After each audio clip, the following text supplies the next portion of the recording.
आता असं ठरवलंय की पूर्णपणे पारदर्शकता आणली जाईल नगर परिषदेच्या कामकाजामध्ये। भ्रष्टाचार मुक्त आणि पारदर्शक एफिशिएंट असं ॲडमिनिस्ट्रेशन करण्याचं आम्ही ठरवलंय।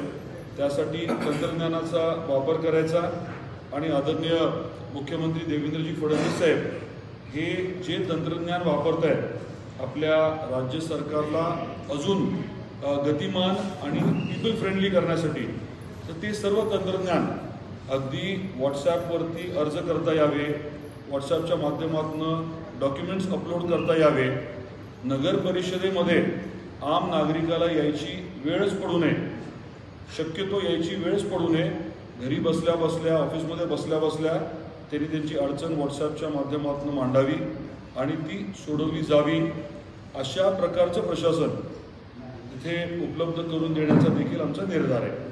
हे 5 मुद्दे जे आहेत त्याच्याबद्दल आम्ही कटिबद्ध वचनबद्ध राहणार आहोत आणि आपल्या माध्यमातून जनतेपर्यंत हे 5 विषय पोहोचवण्याच्या अनुषंगाने आजची ही पत्रकार परिषद आहे। प्रत्येक विषयाच्या साठी लागणारा निधी उपलब्ध करून देण्याची आमच्यामध्ये क्षमता आहे।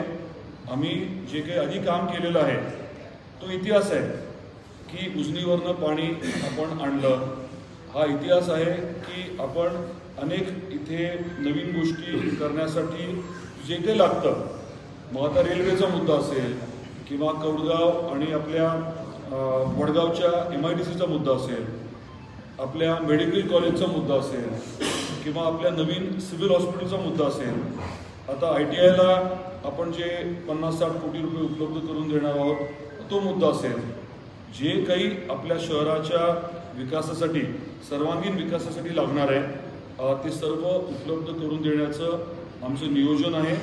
आणि फक्त नियोजन नाही तर अनेक बाबतीत आम्ही कृती केलेली आहे आणि क्षमतेच्या बाबतीमध्ये आम्हाला पूर्ण कॉन्फिडन्स असल्यामुळे आम्ही हे 5 मुद्दे आपल्यासमोर मांडतो। काही प्रश्न असतील तर जरूर आपण विचारावे।